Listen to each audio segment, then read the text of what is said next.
Olá, bom dia. E aí, como você está? Espero que esteja tudo tranquilo, esteja tudo bem. Então, acabamos de encerrar, não é mesmo? Mais uma semana de prova.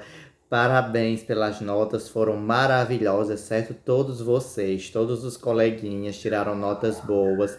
Parabéns pelo empenho e dedicação, certo? Então, estamos agora, vamos voltar, certo? Para as nossas atividades normais, para as nossas videoaulas normais, certo? Enquanto esperamos ainda, certo? Com esperança, a volta da normalidade para as nossas aulas presenciais, não é verdade? Mas não vamos desanimar. Já chegamos até aqui, está todo mundo bem, está todo mundo tranquilo, então vamos seguir nessa, certo? Vamos tomar muito cuidado, pois tivemos muita sorte, certo? Então, vamos lá. Hoje nós teremos nossa aula de matemática, certo? Então, nós aprenderemos duas coisinhas novas hoje, certo? Então, vamos lá, vamos para a lição 19, certo? Vamos lá, então, pegue o livro e abra ele na página 234, certo? Vamos lá, pegue o livro e abra ele na página 234. Então, se você ainda não conseguiu abrir o livro, certo? Você pausa o vídeo, ok? E abre ele na página 234. Então, agora você está com o livro aberto, viu que a primeira coisa que nós vamos aprender hoje é sobre gráficos, não é mesmo? Já tivemos uma pequena introdução de gráficos na nossa aula de matemática antes das provas, não foi que vimos a porcentagem e depois vimos o gráfico de setores, certo? Então hoje vamos ver, vamos aprofundar sobre os gráficos, certo? Vamos lá, gráficos. Então temos a primeira tabela, certo? Apresentando aqui o gráfico. Temos aqui esta primeira tabela, não é verdade? E depois nós temos essa segunda tabela. Então vamos começar pela primeira, certo? Vamos ver o que é que está dizendo. Então, para se ler o gráfico, ok? Primeiramente, nós temos que ver qual é o título dele, certo? Então, qual é o título desse daqui? Ensino regular. Evolução do número de matrículas no ensino fundamental do Brasil. Então, vemos aqui que será sobre o número de matrículas, certo? No ensino regular no Brasil, certo? No ensino fundamental. Então, aí para sabermos mais, certo? Vejamos aqui. Anos iniciais. Temos aqui a cor, certo? Laranja. Se alguém tem um livro preto e branco, a cor laranja é a que está em cima, certo? E a de baixo é a cor verde. Então, nos anos iniciais, certo? No ano de 2007, se você observar, nós temos aqui os anos, certo? 2007, 2008, 2009, 2010, 2011, 2012, 2013. Então, cada ponto aqui é um ano, certo? Então, e aqui nós temos o número de 20 milhões, certo? Então, aqui nós temos no ano de 2007. Nós temos um total de matrícula de 17.782.368 matrículas. Mas já no ano de 2008 nós temos 17 milhões 620 mil e 439 matrículas. E depois nós temos, certo, uma baixa no ano de 2009, certo? Então, 17.294.618. Então, já teve uma baixa, certo? E se você observar, certo, o gráfico vai todo o tempo descendo, ok? Ele começa mais alto e quando chega aqui no final ele já está mais baixo. Por quê? Representa uma queda, certo? Caso fosse, estivesse, por exemplo, começasse aqui e a linha fosse subindo, é porque representava que o número de matrículas estava subindo. Mas aqui, infelizmente, vemos que o número de matrículas diminuiu, certo? De 17.782.368 matrículas, caiu para 15.764.926 matrículas no ano inicial. Então foi uma queda bem grande, né? De 2 milhões de matrículas. E já na informação abaixo, certo? Na linha verde, nós temos dos anos finais do ensino fundamental. Então, ela também começa em cima, com 14.339.905 matrículas.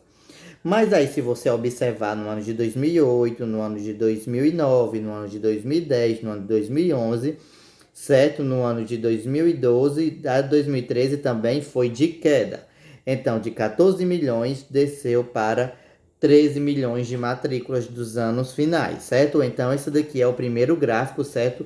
O gráfico em linha, ok? E aqui nós temos depois, certo? Um outro exemplo de gráfico, certo? E esse gráfico trata-se de quê? Evolução do número de matrículas na educação por rede no Brasil, certo? Então, aqui nós temos apenas um total geral, certo? Que nós começamos no ano de 2007, certo? E vai até 2003, ok? Em 2007 começa com 53 milhões e 28 mil e 928 matrículas, certo? Então, você pode ver que aqui são barras, não é verdade? Colunas. Então, esse gráfico é em barras, certo? E aqui você pode ver que a barra vai estar sempre diminuindo. Então, se a barra diminui, então significa também que o número de matrículas diminuiu. Suponhamos que se fosse o lucro de uma loja lucrou 53 milhões. Já pensou que loja riquíssima, não é verdade? Mas aí depois, ano após ano, ela foi tendo prejuízo, certo? E no último ano, certo, ela lucrou somente 50 milhões, que ainda é muito, não é verdade? Mas ainda mesmo assim foi um declínio, certo? Diminuiu. Então, sempre quando o gráfico diminuir, significa, certo, que o valor também diminui. E se o gráfico aumenta, certo, a barra ou a linha, se a barra sobe, o valor aumenta, certo? E se a linha desce, o valor diminui. Se a linha sobe, o valor aumenta. Seja ele de qualquer coisa, certo? Então, você já viu essas imagens em algum lugar fora do livro didático? Você passando por alguma revista, em alguma loja, ou então até mesmo em filme, até mesmo em alguns desenhos, utilizam-se de gráficos, certo?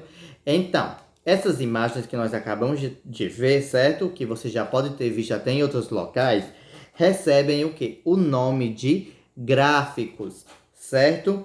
Então, o que são gráficos? Os gráficos são recursos visuais utilizados para transmitir informações sobre diferentes situações do dia a dia.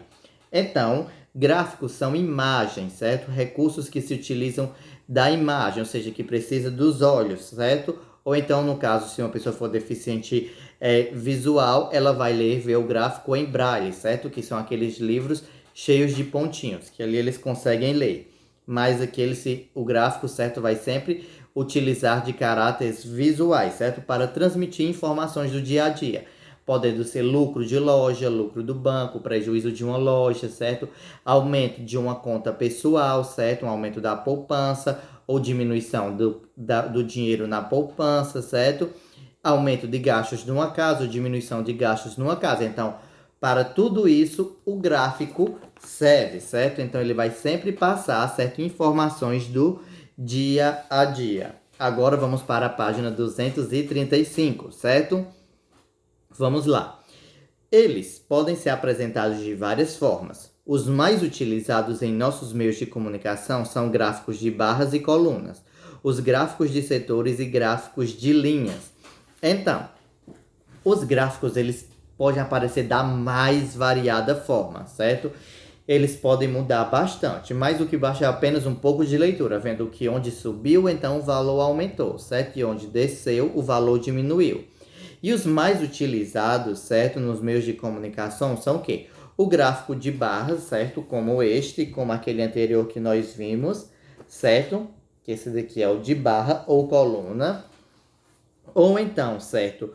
Os gráficos de setores, que é aquele gráfico em forma de pizza que nós vimos, que é até conhecido como gráfico pizza, certo? Porque ele é redondo e dividido em fatias. E também o gráfico de linhas, como o da página anterior que nós vimos, certo? Então, isto são gráficos. Então, o gráfico serve para mostrar, certo? Através de recursos visuais, informações do nosso dia a dia. Agora nós vamos para a página 236, certo? para a parte do infográfico, ou seja, a segunda coisa que nós vamos aprender hoje em matemática é infográfico, certo? Então, vamos lá. Infográfico. Você já ouviu falar em infográfico? Então, se você não ouviu falar em infográfico, vamos aprender agora o que é. Em um infográfico, a apresentação de dados e informações é combinada com desenhos, fotos, gráficos e textos. É um recurso muito utilizado em telejornais, revistas, sites de internet e etc. Então, o que é um infográfico? É um meio, certo? É um meio de apresentação de dados, ou seja, de informações, certo? Mas o que é que tem diferente dos gráficos? É porque ele tem uma combinação, certo? Não vai só utilizar de linha, ou barras, ou fatias, ou partes, certo? Além disso, ele vai combinar, certo? A informação com desenhos, fotos, gráficos e até mesmo texto, certo? E é muito utilizado em telejornais, ok? Como assim telejornais? Por exemplo, na previsão do tempo. Como nós vamos observar, certo? Esse infográfico aqui. Nós temos a legenda, não é? Sol com algumas nuvens. E depois aqui o sol com gotinhas de chuva. A nuvem com gotinhas de chuvas e o sol, que significa pancadas de chuva, certo? E aqui nós temos na cor, certo? Aqui lilás claro, certo? Essa parte de baixo é lilás claro. E depois essa parte lilás escuro, verde. E mesmo aqui na pontinha nós temos um lilás escuro, certo? Então vamos ver o que está dizendo aqui. Na segunda-feira, áreas de instabilidade ainda crescem sobre o Sudeste, ou seja, a região de São Paulo, Minas Gerais, Rio de Janeiro e Espírito Santo, certo? Os estados de São Paulo e Rio de Janeiro e o Centro-Sul, a Zona da Mata e o Triângulo de Minas Gerais, incluindo Belo Horizonte, têm dias com muitas nuvens, períodos com sol e pancadas de chuva. Pode chover forte, o dia fica seco sem chuva no norte capixaba, certo? Que eu não vou dizer onde é capixaba, porque eu já ensinei na aula de português, certo? Esse adjetivo a quem se refere, certo? Então vocês vão ter que saber quem é o capixaba aqui. E no Vale do Jequitinhonha. E nas outras áreas mineiras e capixabas, novamente, certo? O sol aparece e chove à tarde. Então isso aqui é o infográfico para você ver. Ele se utilizou de desenho, certo? Imagens, além também do gráfico aqui, certo? A bússola, que você pode ver, e também do texto explicando como seria o dia de chuva na região sudeste. Se vai chover pouco, muito ou nada, certo? Espero que você tenha entendido e tenha gostado dessa aula de hoje. E se você não entendeu, ficou com alguma dúvida, é só me ligar para retirar a dúvida, certo? Então, como atividade, você vai fazer esse exercício da página 235, certo? Esse exercício da página 236, certo? Tanto a questão 2 e como a parte aqui do infográfico, certo? Então, qualquer dúvida, você já sabe o que fazer. Me ligar, não é mesmo? Então, essa foi a nossa aula de matemática de hoje. Espero mesmo que você tenha gostado e, acima de tudo, aprendido bastante.